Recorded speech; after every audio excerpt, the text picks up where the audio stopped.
Assalomu do'stlar, men Rashad Jays. Mina bugun sizlar bilan kley qaychi ishlatmasdan mana shunaqa qalam ruchka qo'yadigan taxlaymiz. Bu dars qilayotgan paytingiz ustalingizni chetiga mana shunday qilib qo'ysangiz, bu yiqilib ham ketmaydi, qog'ozdan taxlangan bo'lsa ham buning ichiga qalam ruchkangizni solib qo'ysangiz bo'ladi. Keling, bu qalam qo'yadiganimizni taxlash uchun kerak bo'ladigan narsalarni aytib o'taman. Tezroq so'mkangizdan oling. Bizga kerak bo'ladi sarxarangdagi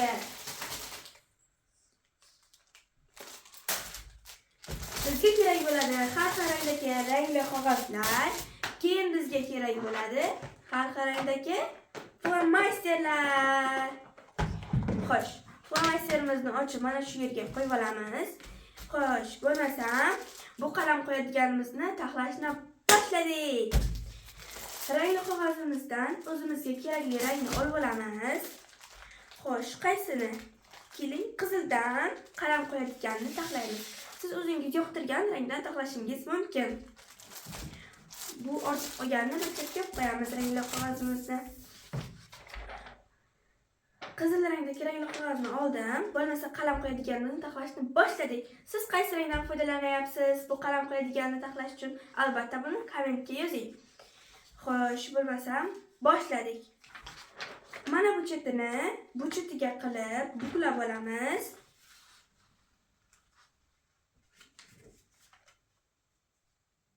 Tekis qilib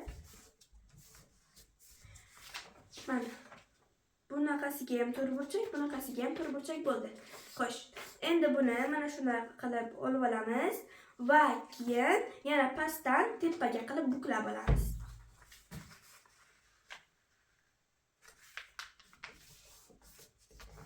Bu to'g'ri to'rtburchakka o'xshadi. Xo'sh, endi buni ochib olamiz. Ochsak oddiy mana shunaqa to'rtburchak. Keyin mana bu chetini bu chetiga mana bu chiziq tomoniga qilib mana shunday qilib buklab olamiz. Buni buklasak mana shunaqa uchburchakcha hosil bo'ladi. Bir chetini shunday qilib olamiz, ikkinchi chetini ham xuddi shunday qilib olamiz. Mana shu chetini mana shu chiziqqa tekis qilib buklab olamiz. Buni buklasak, bunisi ham mana shunaqa uchburchakcha hosil bo'ldi ikki tarafga. Keyin bu tepani ochsangiz ikkita mana shunaqa bo'ladi. Buni bitta shu qog'ozchasini olib, buni ham xuddi shunday qilib tekis qilib qatlab olamiz. Mana uchburchakcha hosil bo'ldi bunisiga ham, lekin bu yeriga yana bitta qog'ozi bor. Bu tagiga. Ustidagi qog'ozni mana shunday qilib qatlab oldik. Bir tarafini xuddi shunday qilib, ikki tarafini ham xuddi shunday qilib olamiz.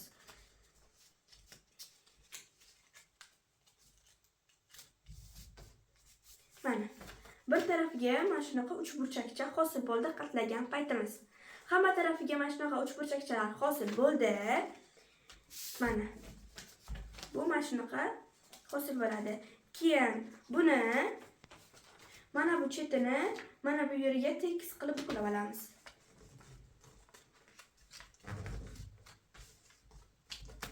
Mana shunday qilib bu yog'ini bunday qilib buklab olamiz. Bu bir tarafini, endi ikkinchi tarafini ham xuddi shunday qilib buklab olamiz.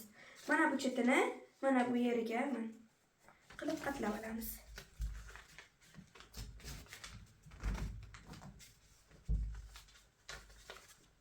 Mana qatlab oldik. Xo'sh, endi boyda qatlagan taraflarimizni mana bu tepasini pastiga qilib faqat bitta o'sha qatlagan tarafimizni buklab olamiz va keyin mana shunaqa hosil bo'ladi. Ichini ochsangiz mana sumkachaga ham o'xshab ketadi ichi. Narsa solib yursangiz bo'ladi. Xo'sh, endi bo'lmasam qolganini davom ettiramiz. Mana bu chetini mana bu yerdagi to'g'ri chiziq bor. Mana shu yerda qilib qatlab olamiz. Buklab tekis qilib chiziqqa moslab, keyin buni mana bunaqa hosil bo'ladi. Mana shu yog'ini mana shunday qilib qatlab olamiz. Bu mana shunaqa uchburchakcha hosil bo'ladi. Bu bir tarafini mana shunday qilib qatlab oldik. Endi ikkinchi tarafini ham xuddi shunday qilib qatlab olamiz. ikkinchi tarafini qatlash uchun buni ustini ochib olamiz va keyin mana bu uchini mana bu yerga chizib ol. Ana shu yerga qilib, bunisini ham xuddi shunday qilib qatlab olamiz. Mana bunisi ham mana shunaqa uchburchakcha hosil bo'ldi. Mana. Xo'sh, bo'lmasam endi buni ochib olamiz. Pastiga mana shu to'rtburchakdan bu yog'iga chiqmasdan ichiga o'zingiz xohlagan bezakni berishingiz mumkin. Xo'sh, bo'lmasam bezak berishni boshladik. Qora flomasterimizni olib olamiz. Bezak berishni boshlaymiz. Mana. Bezagini ham berib oldik. Bitta ko'zi ochiq, bitta ko'zi yumuq. Mana bunday qilib turibdi. Mana. Xo'sh, endi bo'lmasam qolgan joydan davom etamiz. Mana. Boyda qatlab olganimizni mana bunday qilib olamiz. Mana shunday hosil bo'ladi. Keyin buni tepasini ko'tarib olamiz. Mana shunday. Mana bu uchburchagini mana bu yeriga teshikchasi bo'ladi.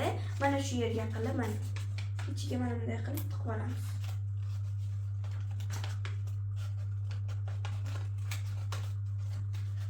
O'sha uchburchakcha mana shu yerga kiradi. Mana shunaqa to'rtburchakcha hosil bo'ladi. Bu bir taraf, ikkinchi tarafini ham xuddi shunday qilib olamiz. Mana shunaqa uchburchakcha bo'ladi. Va keyin buni ham mana shu yerga mana teshikchasi bo'ladi, shunday tiqib olamiz. Mana.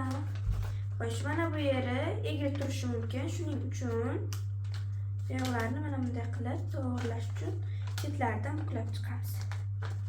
Yaxshiroq turadi. Mana bu qalam qo'yadiganimiz tayyor. Qalam ruchka qo'yadiganimiz. Buni ichiga masterimizdan olib, mana shunday solib qo'ysak, bu yoqqa ham yiqilib ketmaydi. Xo'sh, flomasterimizni bir chetga olib qo'yamiz. Mana. Bu avval taxlagan qalam qo'yadiganim. Bu esa hozir taxlagan qalam qo'yadiganim. Bu taxlagan qalam ruchka qo'yadiganlarim o'zimga juda ham yoqdi. Sizga yoqdimi? Yoqqan bo'lsa like, podpiska bosib qo'yishni unutmang. Keyingi videolarimda yana qanaqa narsalarni taxlayman albatta kommentga yozib keting. Bo'lmasa hammaga bye.